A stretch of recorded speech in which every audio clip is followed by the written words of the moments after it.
Florida's insurance disaster. It's gone from $3,100 to $6,200 in just a year. Homeowners at a loss. Have you made a single call or notified a single client in the last 2 years of a rate decrease? No. This is a shell of our beautiful home last year after the hurricane. The evidence is all right here if you just look at it. Some homeowners so desperate they are going bare. If you are in a position to do it, why give an insurance company that's going to look for every reason not to pay you? Why give them your money? But could the disaster be over? We are starting to see some positive lights at the end of a very long tunnel.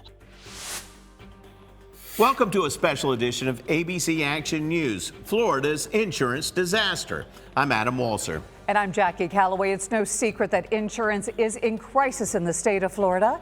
Throughout the last year, ABC Action News has been looking into the issues facing our state and what's being done to fix it. In 2023, homeowners insurance rates in Florida jumped 40%, hitting an all-time high. And that means homeowners are paying the highest premiums in the country, on average $6,000 a year, driving many residents out of the state.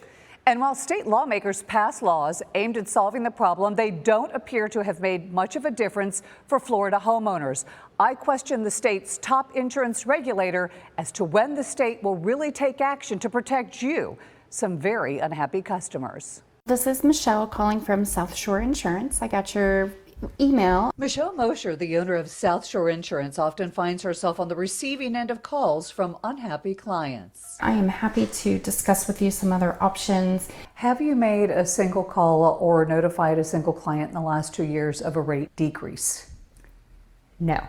Property insurance this year spiked to record levels, with the average Florida homeowner paying $6,000 in premiums. Tampa realtor Lisa Weiss says the rates on her Tampa home doubled in the last 12 months. It's gone from $3,100 to $6,200 in just a year. And it's affecting business, as premiums have become a determining factor in whether a client buys a home. Folks were interested in a particular home, and then once we got the quote on the insurance, we had to move on to another home. For years, lawmakers blamed double-digit rate hikes on frivolous lawsuits, but a new law stopped insurers from paying plaintiffs' attorneys' fees. When do the homeowners get to see signs of improvement through rate relief? It's going to take time for consumers to feel the benefits of those changes as well. I asked Florida's Insurance Commissioner Michael Jaworski why there's an estimated 2-year lag between legislative reform and a price break for residents. The owner of one Florida insurance company said they've already seen their insurance litigation-related insurance costs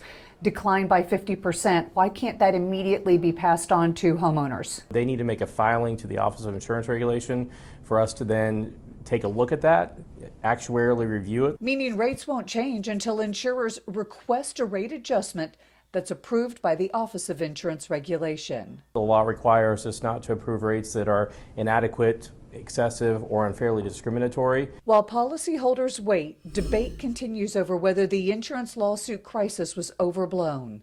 Florida's Office of Insurance Regulation reports in 2021, the state made up 76% of the nation's lawsuits, but less than 7% of its claims. They've had 3 permutations of a bill based on data that we're just supposed to believe, and it has not resulted in a reduction or stabilization of my home insurance premium. I'm sure it hasn't for you or your viewers either. Senator Jason Pizzo voted for a 2021 law that required insurance companies to turn in detailed data on claim-related lawsuits, data that's yet to be made public. We should be able to see these assumptions that are being made, these numbers that are being made. OIR fined 13 insurers during the second quarter of 2023 for failing to file litigation and claims-related reports. Commissioner Jaworski says his office has collected extensive lawsuit data from carriers and will release it soon. It was the most extensive data that just about any state in the country collects on what's going on with its property claims throughout the country. The state and the insurance industry also blamed the lawsuits for bankrupting more than a dozen Florida property insurers in the last 5 years. But in this 2022 report, the state did not list litigation as one of the factors that put insurance companies out of business.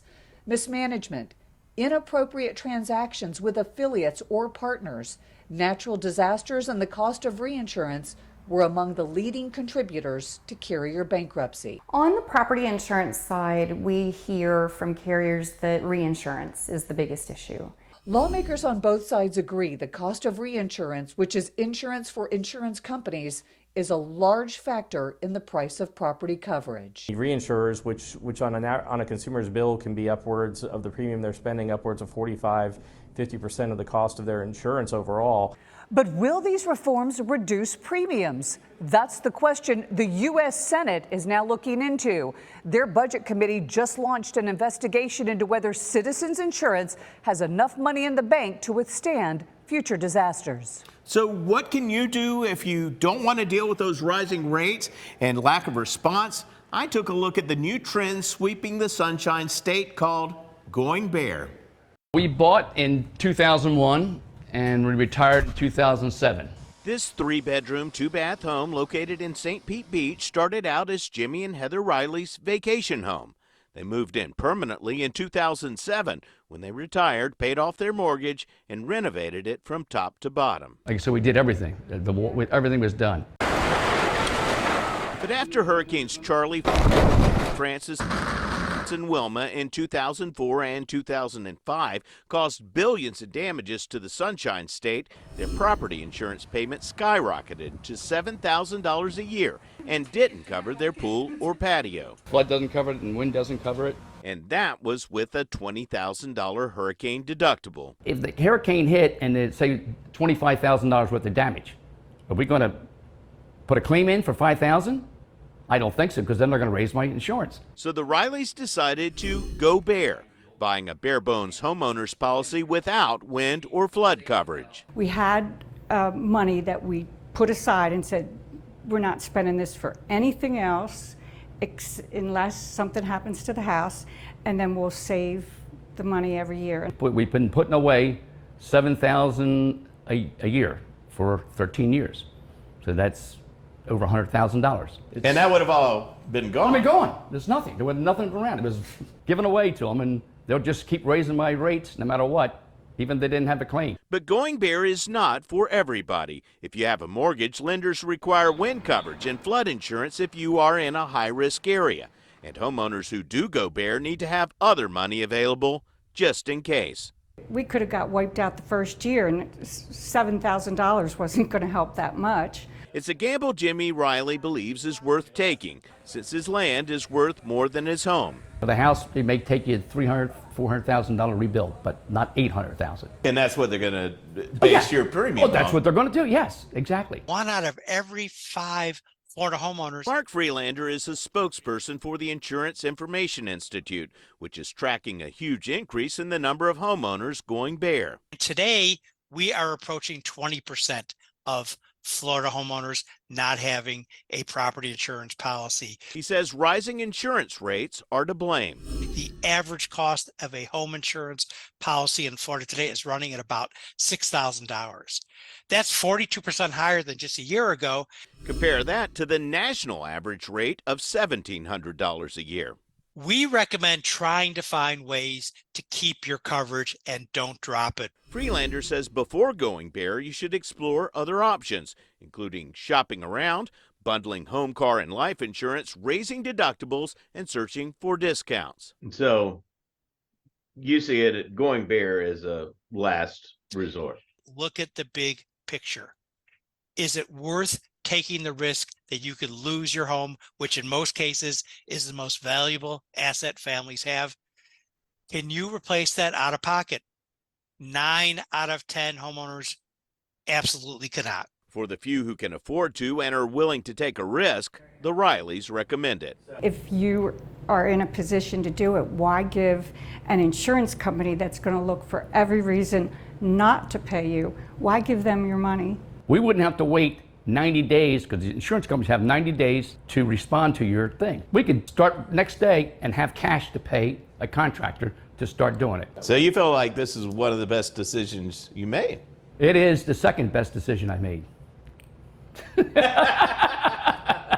We have a list of the pros and cons of going bare up on our website, abcactionnews.com. Are you considering filing a complaint against your insurer? You're not alone. When we come back, the skyrocketing number of complaints against Florida carriers.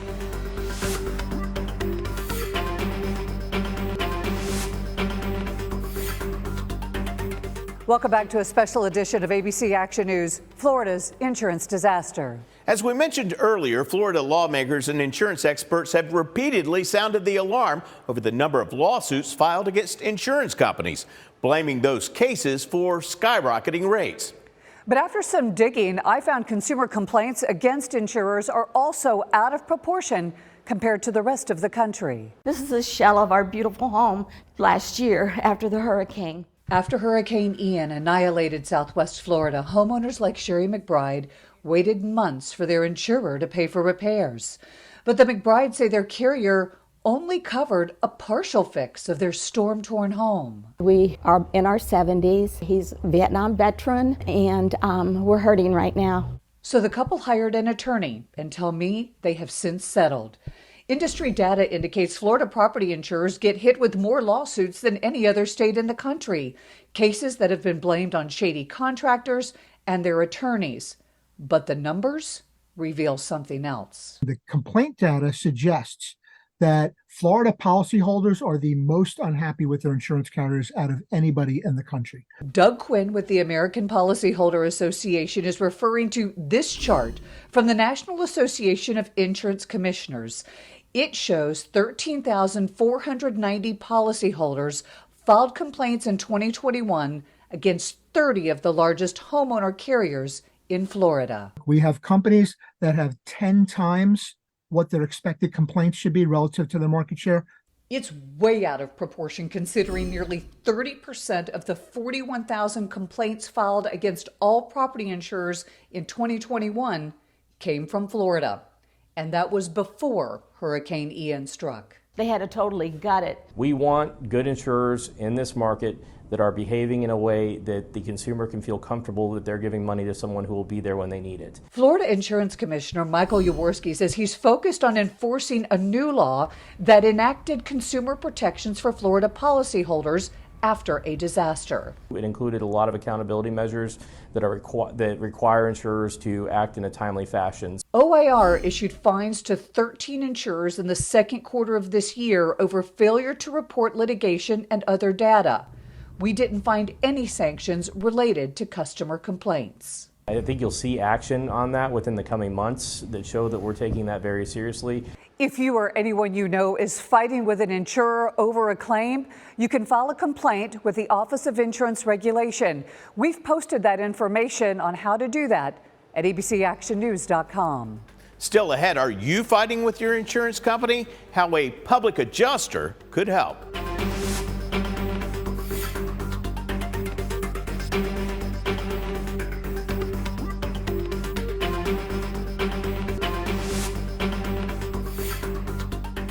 Welcome back. Are you going back and forth with your insurance company to get what you are owed? A public adjuster could help. Public adjusters work directly for homeowners instead of insurance companies. They play a critical role, but I spoke with one who says his job's getting harder. The evidence is all right here if you just look at it. Joseph Ross is doing what he's done for his entire career. That is dropping for some reason, and this is dropping. Figuring out what caused damage to an insured home and how much it will cost to fix. At this waterfront Clearwater Beach house, he believes a leaking pipe caused erosion, leading to cracks in the walls and ceiling. And it's a covered loss. This happens. This is nothing new. But what is new for Ross is he is no longer working for insurance companies. He now works directly for homeowners. So I go out there and assess the loss and give my recommendations for an estimate and a report and send it up to their office, and they'd say, okay, pay the claim. I did that for 16 years and never really had much of a problem. Now it's different. Ross says legitimate claims are often denied based on reports from engineers hired by insurance companies. And if the engineer says it's one thing and that goes against the policy, then, well, they're not paying it. At this home, and they told her that it was a sinkhole, it's not covered. Ross says no boring tests needed to determine sinkhole activity have been conducted. Ross says dozens of homeowners have turned to him to help resolve Hurricane Ian claims going back more than a year. Most of the people that I've been trying to deal with aren't being paid anything. And they've had adjusters come out there. They've had adjusters come out there. They've multiple. They've had engineers come out to their houses multiple times. A Charlotte County homeowner lost 25 shingles and had significant damage during Hurricane Ian. But an engineer's report said the main problem with the roof framing is that the builder used green wood that was probably already slightly warped. Over time, as the wood dried, the warping became more exaggerated. That home was built in the 1980s. A different engineer hired by the homeowner attributed the damage to heavy wind and vibrations from Hurricane Ian, saying this is a safety hazard and needs to be repaired. And Ross says an engineer blamed insects, not a tornado, for damage to this Polk County home. The insurance company sent an engineer out there and he said, I found termite damage, and they used that to deny the claim. Mark Freelander represents the Insurance Information Institute. And in most cases, insurers acted with high levels of ethics and integrity in supporting their policyholders and paying legitimate claims that were filed for the storm. Are there any insurance companies that are doing a great job that are getting these claims settled quickly? Well, those would be the ones that we don't ever deal with as public adjusters. The Florida Department of Financial Regulation has acknowledged opening investigations into insurance companies denying or underpaying legitimate claims. Certainly, action should be taken if it is determined that certain insurance companies were not following Florida's regulations. But a 2010 study by the Office of Program Policy Analysis and Government Accountability found that homeowners who used public adjusters after hurricanes in 2004 and 2005 received payments 747% higher than those who didn't. You know, we're here so that if they don't do what they're supposed to, the insurance company does not take care of you. That's where we step in. Still ahead, Governor DeSantis unveils his new budget for the new year. In it, more insurance relief. But is it enough? We take a look next.